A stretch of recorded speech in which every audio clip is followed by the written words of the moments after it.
Magandang tanghali, magandang hapon, magandang umaga, magandang gabi po sa inyong lahat mga kaibigan. Ngayon po ay araw ng Linggo at salamat po sa ating Diyos dahil ang Diyos po ay napakabuti. Ang Diyos po ay hindi nagbabago at hindi nagkukulang sa ating mga buhay. Kaya mga kaibigan, ipagpatuloy na po natin ang pagbabasa ng salita ng Diyos dahil ang salita po ng Diyos, ito po ang tumutulong sa atin upang makatagal po tayo sa ating takbuhin dito po sa ibabaw ng lupa. Dahil kailangan po natin ang sandata, ang salita ng Diyos, ang ating pananampalataya sa Diyos, ang ating mga pananalangin upang sa ating pagtakbo tungo sa finish line ay meron po tayong mga sandata na hindi po tayo magagapi ng mga pagsubok na ating pagdadaanan habang tumatakbo papuntang finish line. Dahil tayo pong lahat ng mga anak ng Diyos ay kabahagi po tayo sa isang paligsahan yan ng ating buhay pananampalataya. Kaya mga kaibigan, buksan na po natin ang ating mga Biblia sa aklat pa rin po ng Bilang. Sa Tagalog po ay bilang, sa English po ay numbers. Tagalog version po ang ating ginagamit, kaya po bilang. At sa English version naman po ay numbers. Tayo po ay nasa Bilang chapter 10. At simulan ko na po mga kaibigan ang Bilang chapter 10 o Numbers chapter 10, the whole chapter po ito ng 10. Sabi po dito, sinabi ni Yahweh kay Moises, magpagawa ka ng 2 trumpetang yari sa pinitpit na pilak na siya mong gagamitin kung kailangang tipunin o kung kailangan ng magpatuloy sa paglalakbay ang buong Israel. Pag hinipan ng sabay ang buong Israel ay magtitipon-tipon sa harap ng tuldang tipanan. Kung isa lamang ang hihipan, ang mga pinuno lamang ng bawat sambahayan ang haharap sa iyo. Pag-ihip mo ng unang hudyat, lalakad ang nakahimpil sa gawing silangan. Sa ikadalawang ihip, ang lalakad naman ay ang mga nakahimpil sa gawing timog. Iba ang gagawin mong hudyat sa pagtitipon at iba sa paglalakbay. Ang iihip ng trompeta ay ang mga anak lamang ni Aaron. Gagamitin ninyo ito habang panahon kapag nilulusob kayo ng inyong kaaway at waring kayo'y mapipipilan. Hipan mo ang trompeta upang lingapin kayo ng Diyos sa inyong mga pagdiriwang tulad ng pista at bagong buwan. Hihipan din ninyo ang trompeta habang inihahain ang handog na susunugin at handog pangkapayapaan. Sa gayon, lilingapin ko kayo. Ako si Yahweh, ang inyong Diyos. Ang title po nitong Bilang chapter 10 ay ang trompetang pilak mga kaibigan. Ayan, ipagpatuloy po natin. Nandito na po tayo sa verse 11. Ang unang yugto ng paglalakbay ng mga Israelita. Nang 12 araw ng 2 buwan ng 2 taon mula nang umalis sila sa Ehipto, ang ulap ay umalis sa ibabaw ng tuldang tipanan. Dahil dito, nagpatuloy sa paglalakbay ang mga Israelita hanggang ang ulap ay tumigil sa kaparangan ng Paran. Ito ang una nilang paglalakbay mula nang ibigay ni Yahweh kay Moises ang mga tuntunin ukol dito. Nauuna ang pangkat ni Juda ayon sa kani-kanilang lipi at sa pamumuno ni Naason na anak ni Aminadab. Si Natanael naman na anak ni Zoar ang puno ng lipi ni Isakar at si Eliab na anak ni Helon ang nangunguna sa lipi ni Zabulon. Pagkabaklas ng tuldang tipanan, susunod ang mga anak ni Gerson at ni Merari na siyang may dala ng binaklas na tuldang tipanan. Kasunod ang pangkat ni Ruben ayon sa kanya-kanyang lipi at pinangungunahan ni Elisur na anak ni Sedior. Ang lipi naman ni Simeon ay pinangungunahan ni Selomiel na anak ni Surisaday at si Eliasaph na anak ni Deuel naman sa lipi ni Gad. Kasunod ng pangkat ni Ruben, ang mga Levita mula sa angkat ni Kohat dala ang mga sagradong bagay pagdating nila sa susunod na himpilan. Itatayo nila uli ang tuldang tipanan. Kasunod naman ang pangkat ni Ephraim ayon sa kanilang lipi sa ilalim ng pamumuno ni Elisama na anak ni Amyud. Ang lipi ni Manases ay pinamumunuan ni Gamaliel na anak ni Pedasur at ang lipi ni Benjamin ay pinangungunahan naman ni Abidan na anak ni Gedeone. Ang pangkat ni Dan ang kauli-hulihan at siyang panlikod na tanod ng buong Israel. Sila'y pangkat-pangkat din ayon sa sambahayan at pinangungunahan ni Ahiezer na anak ni Amisaday. Ang puno ng lipi ni Aser ay si Pagiel na anak ni Okran at ang pinuno naman ng lipi ni Neftali ay si Ahera na anak ni Inan. Ganito nga kaayos ng buong Israel tuwing sila'y magpapatuloy sa paglalakbay. Kinausap ni Moises ang bayaw niyang si Hubab, anak ng biyanan niyang si Reuel na Midianita. Ang sabi niya, sumama ka sa amin at hindi ka malalagay na hamak sa lupaing ipinangako sa amin ni Yahweh. Hindi na ako sasama sa inyo, uuwi na lang ako sa aking mga kamag-anak, sagot niya. Sumama ka na sa amin pagkat ikaw lamang ang lubos na nakaaalam sa lugar na ito. Pagdating natin doon, hahatian ka namin ng anumang biyayang ibigay sa amin ni Yahweh, sabi ni Moises. At mula sa bundok ni Yahweh, naglakbay sila ng 3 araw. Ang kaba ng tipan ay iniuna sa kanila ng 3 araw para ihanap agad ito ng mapaglalagyan kung araw. Nililiman sila ng ulap habang naglalakbay. Tuwing ilalakad ang kaba ng tipan, ito ang sinasabi ni Moises, pangungunahan mo kami, Yahweh, at itaboy mo ang kaaway at magsisitakas ang lahat ng napupuot sa iyo. At kung sila'y humihimpil, ito naman ang sinasabi niya, lukuban mo, Yahweh, ang bayang Israel. Dahil maiksi po ang chapter 10, ituloy na po muna natin mga kaibigan sa chapter 11. Ang title po nito, ang lugar na tinawag na Tabira. Dahil sa hirap na dinaranas, nagreklamo ang mga Israelita dahil dito. Nagalit si Yahweh at pinaulanan ng apoy ang isang gilid ng kanilang kampaminto. Kaya nagmakaawa kay Moises ang mga Israelita at agad naman itong dumulog kay Yahweh. Dininig naman siya at pinatay ang apoy at ang lugar na iyo'y tinawag nilang Tahera o Tabera pagkat sinunog ni Yahweh ang paligid nila. Pumili si Moises ng 70 pinuno. Ang mga nakisama sa paglalakbay ng mga Israelita ay labis nang nananabik sa dati nilang pagkain at nagaya sa kanila ang mga Israelita. Kaya nagreklamo na naman sila. Ang sabi nila, kailan pa ba tayo makatitikim ng masarap na pagkain?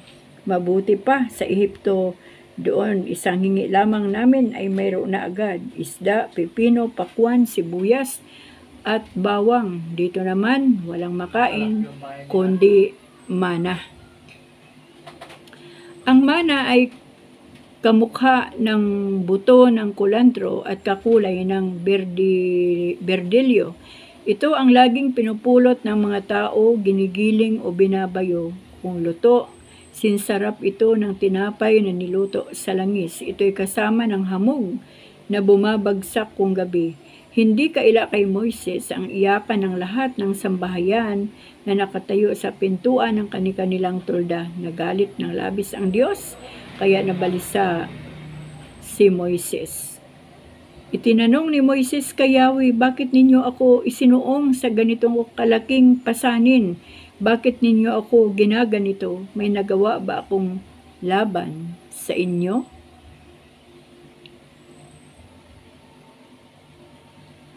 Ako ba ay nagsilang sa kanila?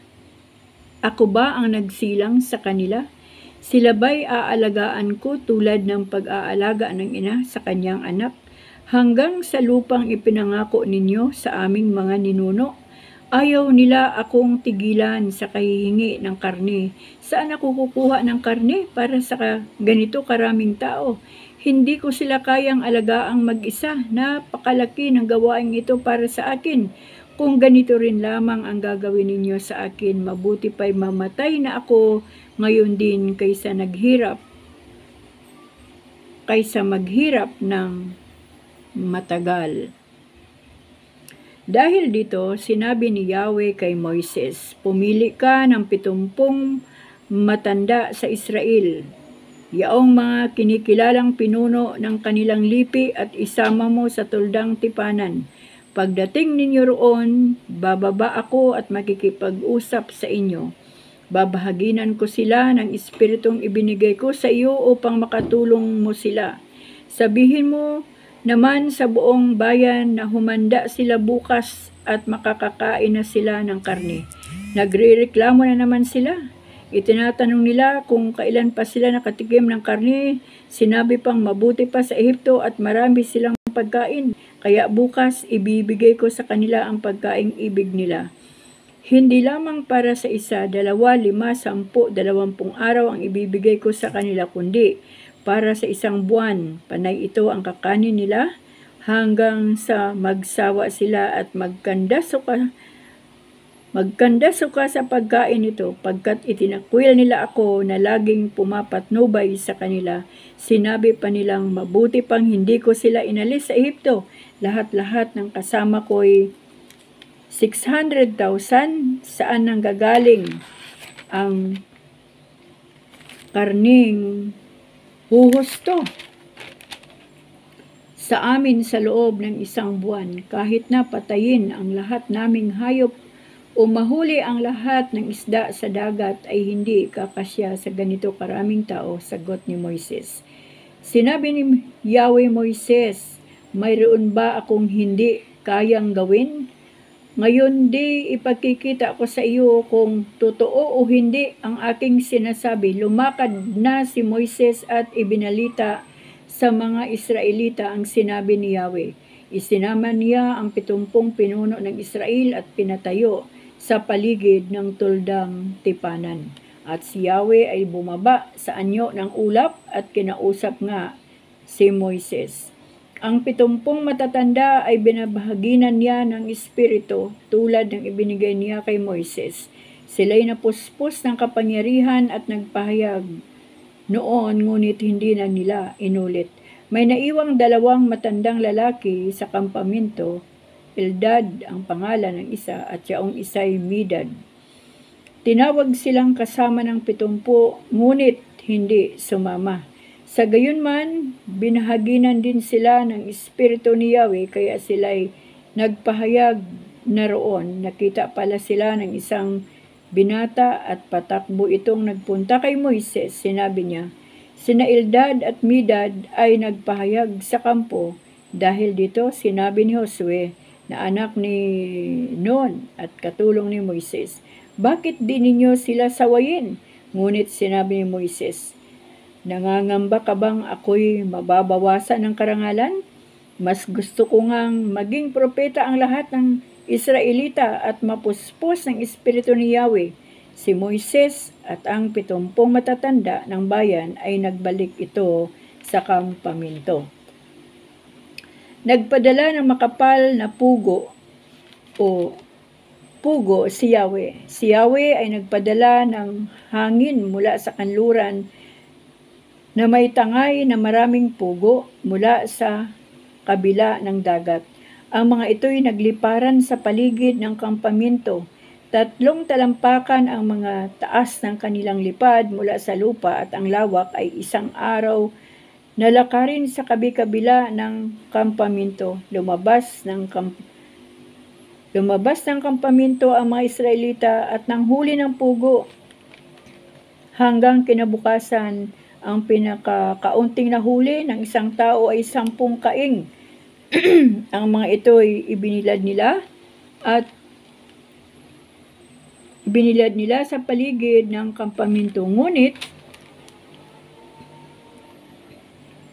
bago pa lamang nila ito kinagat, ibinuhos na ni Yahweh ang kanyang galit sa mga Israelita at sila'y nagpadala ng isang kakilakilabot na salot. Ang lugar na yaon ay tinawag nilang Kibrot Hataava or Hatava, pagkat doon nalibing ang mga taong naging hayok sa pagkain. Mula noon, nagpatuloy sila sa paglalakbay hanggang sa Haseron. Purihin po ang Panginoon sa pagkabasa natin ng kanyang salita. Alam niyo mga kaibigan, dito po sa bilang o Numbers chapter 10, maganda po yung nangyari dito. Dahil kahit wala na po yung ulap, huminto na yung ulap. At napatunayan po natin dito sa part po ng chapter 11 na yung ulap po ay si Yahweh pala yun. Ang Diyos pala yun. Nag-anyong ulap lang. So yun, kumbaga napaka-organize po. Napaka-organize yung paglalakbay ng mga Israelita. Lalo na nung pinagawa ni Yahweh si Moises ng trumpita. Madali nang gawin yung hudyat.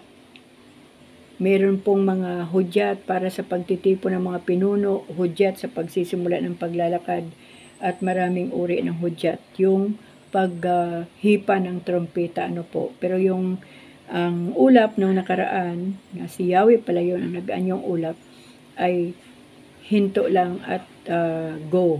Stop at go. At purihin po ang Panginoon. Maganda po sa simula ang paglalakbay ng mga Israelita. Kaya lang po, pagdating po dito sa chapter 11, reklamador na po sila.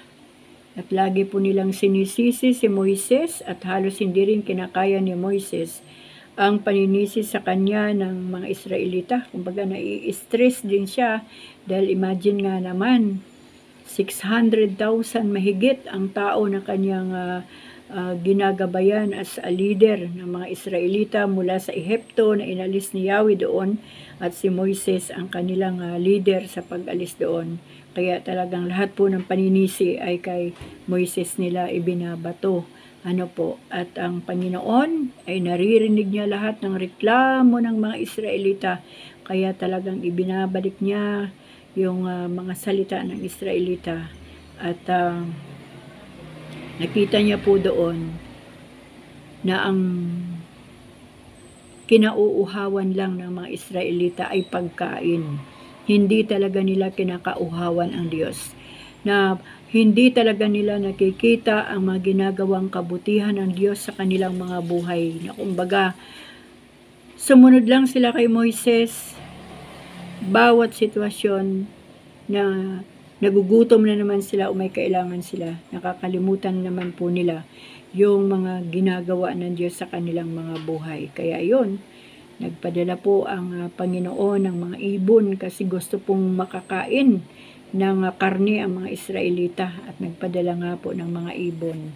Ayun po, dahil po sa katakawan na sinabi ng Panginoon dito sa kanyang salita, ay nagpadala po ang Panginoon ng kakilakilabot na salot. Yan. Sabi po dito sa verse 34, ang lugar na yaon ay tinawag nilang Kibrot Hataava, pagkat doon nalibing ang mga taong naging hayok sa pagkain. Grabe po, maraming namatay.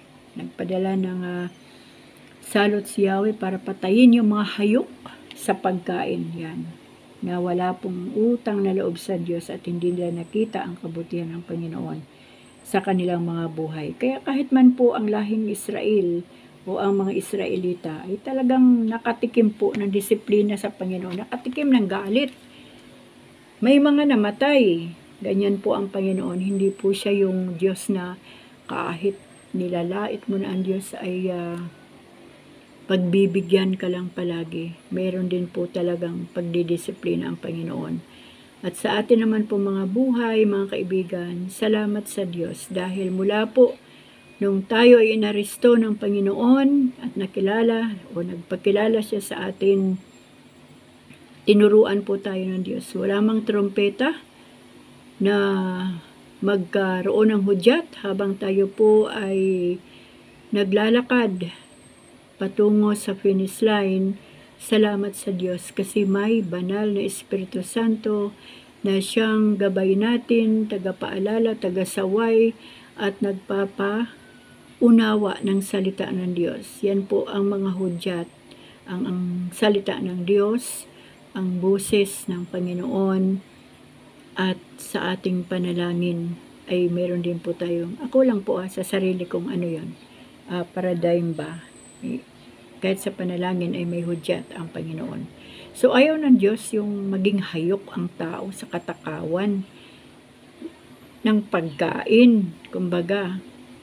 At ayaw ng Diyos na pagkatapos na gumawa ng mabuti ang Diyos sa buhay ng tao ay maninisi na naman na ultimo si Moises, parang mawala ng pag-asa ito si Moises, nangihina. Kasi kahit sinong leader at nakapinpoint lahat ng mga daliri sa isang leader at sinisisi ang isang leader, ay talaga pong manghihina ang kanyang physical na katawan, ang kanyang kaisipan, yung eagerness ng kanyang puso para maging leader ng 600,000 mahigit na mga Israelita. Pero salamat sa Diyos kasi ito si Moises, kapag nagpapaliwanag na ang Diyos sa kanya, may sinasabi, ito naman si Moises ay nagpapakumbaba sa Panginoon at nakikinig na naman ulit sa sinasabi mga instruction ng ating Panginoon. Kahit man po sa ating mga buhay, mga kaibigan, sa bawat araw may instruction po talaga ang Panginoon kung paano po natin gagawin ang tama sa buhay natin para po tayo makapagpatuloy sa ating takbuhin o sa ating nilalakad para makarating po tayo ng finish line. Ang tawag dito, ang mga Israelita ay nakatuon ang kanilang isipan doon sa lupang pangako. Iniisip nila doon pag makarating kami ay makakapamuhay na kami ng maayos. Pero hindi po lahat ng Israelita ay nakaka-tune in din siguro kay Yahweh ang kaisipan. Meron din talagang doon na lang sa resulta o kapakinabangan ng kanilang paglalakbay. Kaya nga po naantala sila ng 40 years bago sila nakarating sa lupang pangako. At tayo naman po ay hindi lang 40 years. Ako po ay 61 years old na. At nung nakilala ko po ang Panginoon ay 26 years old po ako at that time. So, ang aking paglalakbay po mula nung nakilala ko ang Panginoon, kumbaga, galing din po ako sa slaves, kumbaga, ng buhay na wala ang Diyos sa buhay ko. So, mula po nung 26 years old ako, 61 na ako ngayon, medyo mahaba-haba na rin po yung journey ng aking nilalakbay para lang po maranasan at makamtan ang buhay na walang hanggan. Kailangan po ng focus ng ating puso at isipan ay yung pangako ng Diyos na kaligtasan at buhay na walang hanggan. Hindi po yung focus ng ating puso at isipan ay yung maging sikat pa tayo, maging mayaman tayo, maging famous tayo. Hindi po yun kasi dito lang po yan sa lupa, yung pagiging sikat, pagiging mayaman, pagiging makapangyarihan. Dito lang po yan sa lupa. Wala pong ipinangako ang Diyos dito sa lupa. Kundi ang ipinangako ng Diyos ay mga bagay na makalangit. Ang buhay na walang hanggan at ang kaligtasan ng tao. Talaga pong mula sa simula dito sa chapter 10 ay maayos po ang lakad, organized po ang paglalakbay ng mga Israelita. Kaya lang habang tumatagal ay napapagod siguro ang kanilang katawan at isipan, o nauuhaw, nagugutom, hinahanap yung dating buhay nila doon sa Ehipto, kahit sila po ay mga alipin doon, mga slaves sa Ehipto. Pero parang gustuhin na lang nila na doon, kasi isang salita lang nila ng paghingi ng kanilang mga uri ng kanilang pagkain ay agad na binibigay. Tapos dito habang naglalakbay sila ay hindi na nila natitikman, ngunit hindi nila nakita kung paano gumagawa at gumagalaw ang kapangyarihan ng Diyos sa buhay nila. Na imagine yung maglakbay ka sa disyerto, mainit, tapos lalambungan ka ni Yahweh sa pamagitan ng ulap, napakalaking himala. Nandoong mauuhaw ka. Kahit sa batuhan o sa disyerto ay nagpo-provide ang Panginoon ng tubig para maalis ang uhaw. Nandoong yung pagkain, nagbibigay ang Panginoon ng dahil lang po sa karne na kinauuhawan ng mga Israelita. Nagalit ang Diyos, nagpadala ng salot, kaya namatay yung mga matatakaw na karne lang ang kinauuhawan, kundi hindi ang Diyos. Kaya sa mga buhay man po natin sa panahon ito, mga kaibigan, ang kauhawan po natin ang Panginoon, ang salita ng Diyos. Kauhawan po natin ang mga bagay na makalangit. Alam niyo po, dumaan na po ako sa buhay na since po nung ako'y bata pa, hanggang sa doon sa mga unang taon, yung 10 years ko na na-born again ako, hindi pa rin po talaga ako masyadong makitaan ng aking pagiging born again. Ups and down po yun. Born again kapag araw ng linggo, mula Lunes hanggang Sabado, ay born against. Yan, against God. Kaya talagang yung pagdisiplina ng Diyos ay kailangan po nating maranasan. At hanggat hindi po tayo lumuhod ng totoo sa harapan ng Diyos, hindi po natin makakamtan yung nais ng Diyos na pangako niya sa atin ang buhay na walang hanggan. Kaya mga kaibigan, lahat po ng ating binibigyan ng oras sa mundong ito, kahit man po itong aking YouTube channel, itong YouTube na to, hanggang dito lang po ito sa lupa. Kahit man magkaroon ako ng million views, million subscribers, hindi ko po ito madadala sa langit. Ang madadala ko lang po sa langit at ang maiimpo ko po sa langit habang andito po ako sa aking YouTube channel, yung ginagawa ko po para sa Panginoon. Ito pong pagbabasa ko ng Biblia dito po sa aking YouTube channel. Kapag meron pong makarinig nito at hindi po binuksan ng Diyos ang kanyang puso at isipan, may katiyakan po.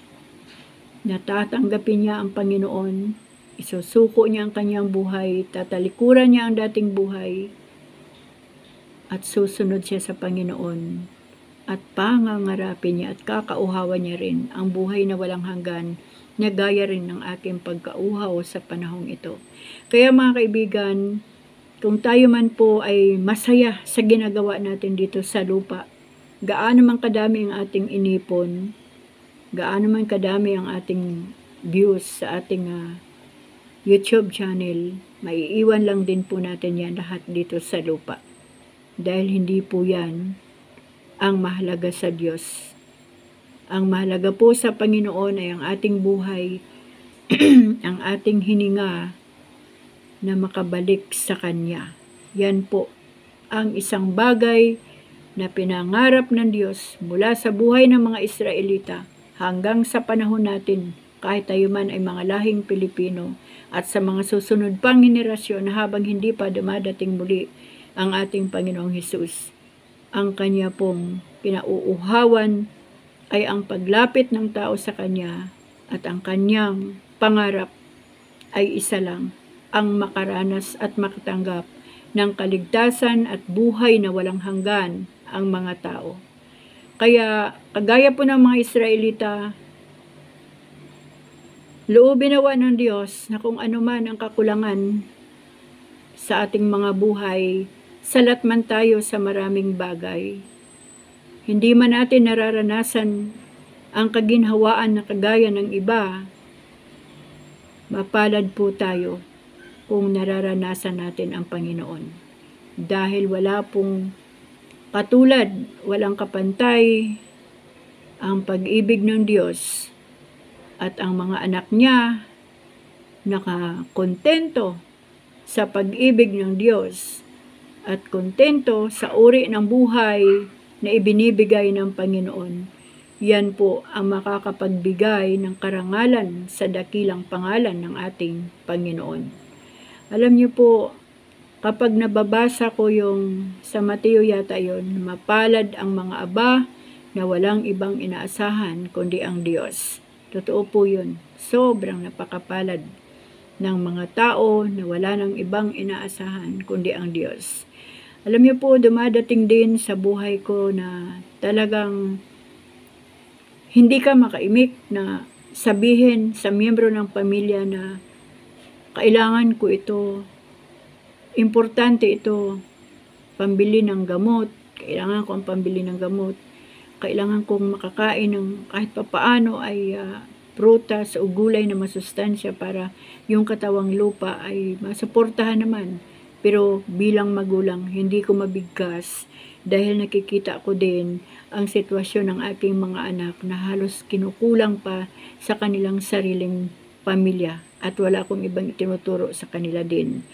Lumapit kayo sa Panginoon dahil kapag tama ang inyong relasyon at pananampalataya sa Diyos at ang Diyos ang inyong focus at lagi niyong inuuna ang kaharian at katuwiran ng Diyos, idaragdag ng Diyos ang lahat ng inyong pangailangan.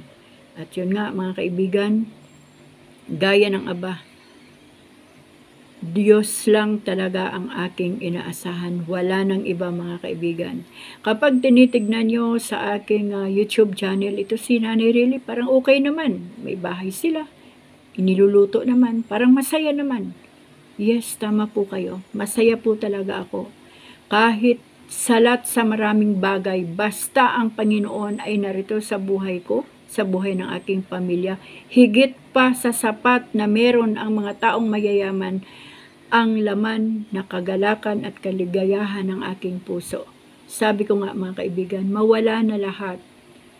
Iwanan na ako ng lahat. Huwag lang ang Panginoon. Bakit?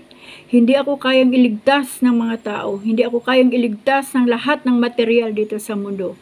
Dahil ang tanging makakapagligtas lang sa buhay ko at sa buhay nating lahat, walang iba kundi ang ating Panginoong Hesukristo. Kaya mga kaibigan, kung ang mga Israelita na minahal ng Diyos ay nakaranas ng mga salot at nangamatay ang mga hayop sa pagkain, ay nakaranas pa ng disiplina sa Panginoon. Tayo pa kaya? Di po ba? Kaya sa buhay natin ito, anuman ang ibigay ng Diyos, anuman ang sitwasyon ng buhay, wag na wag po tayo magrereklamo sa Panginoon. Kundi magpuri na lang tayo at magpasalamat sa Diyos dahil alam ng Diyos ang kanyang ginagawa.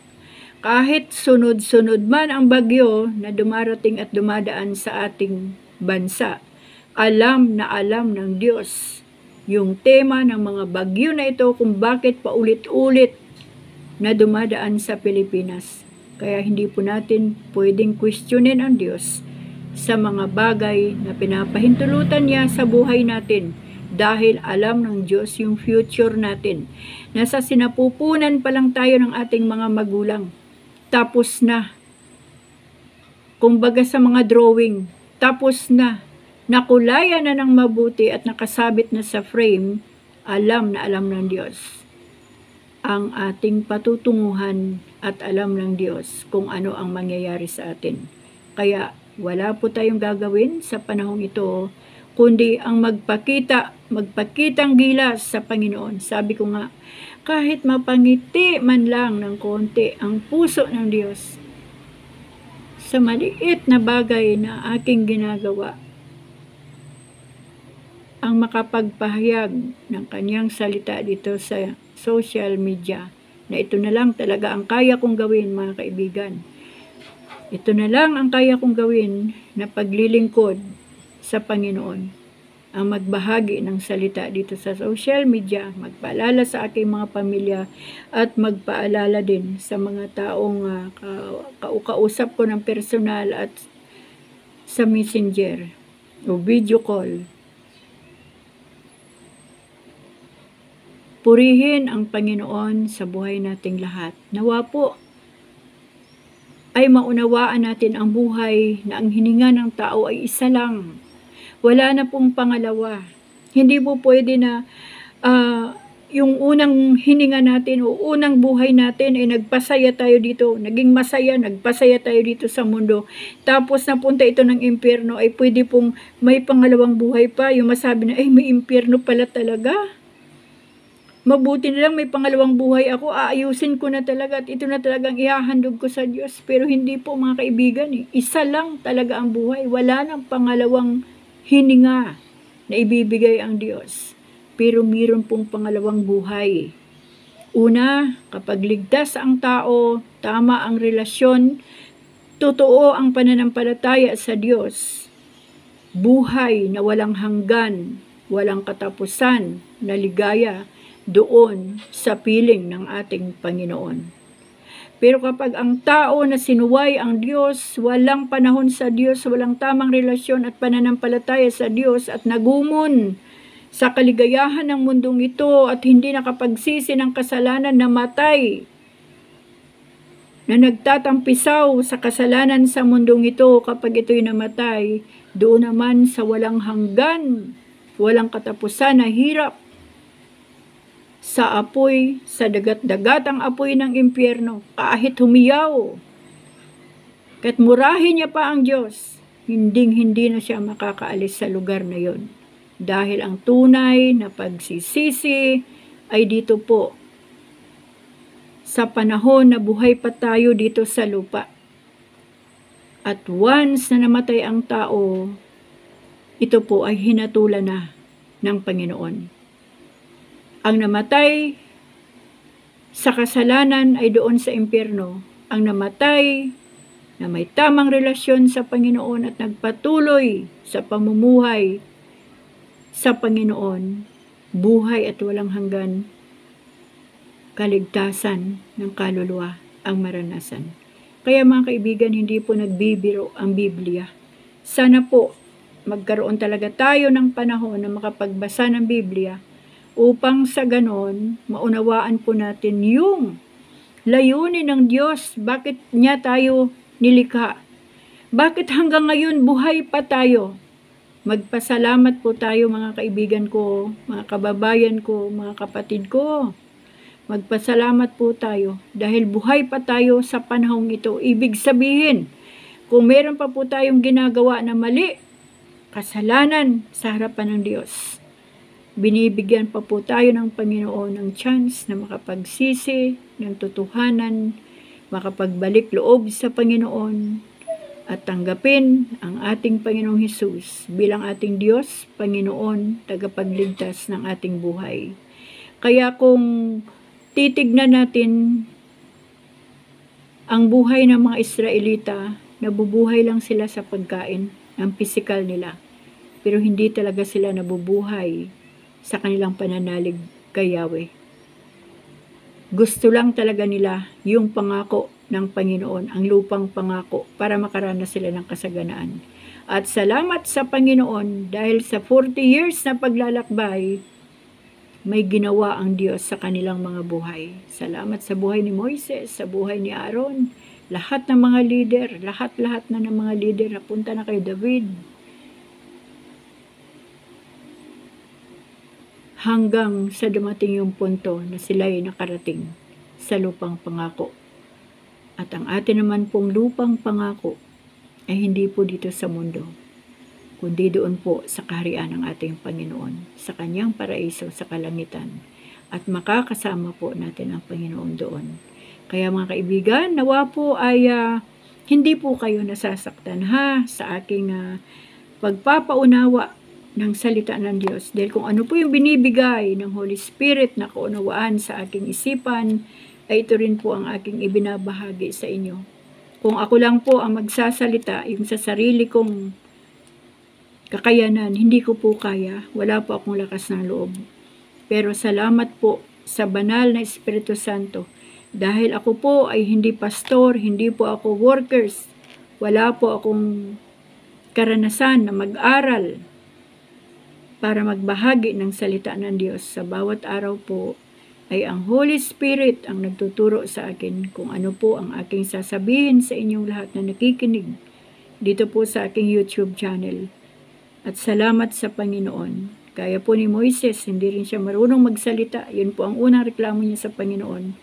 Bago siya sinugo para puntahan ang mga Israelita sa Ehipto para kuhanin doon, para mawala na sila sa pagiging alipin, Diyos po ang nagbigay sa kanya ng kaparaanan kung paano po siya makipag-communicate sa hari ng Ehipto. Ano po?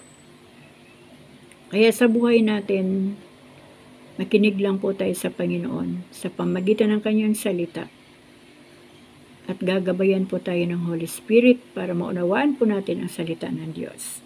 Ayan, purihin po ang Panginoon mga kaibigan sa oras na ito. Maraming salamat po sa inyong panahon, sa pagkikinig. Ako po'y nananampalataya talaga na nawa ay makinig kayo, na merong talagang makikinig.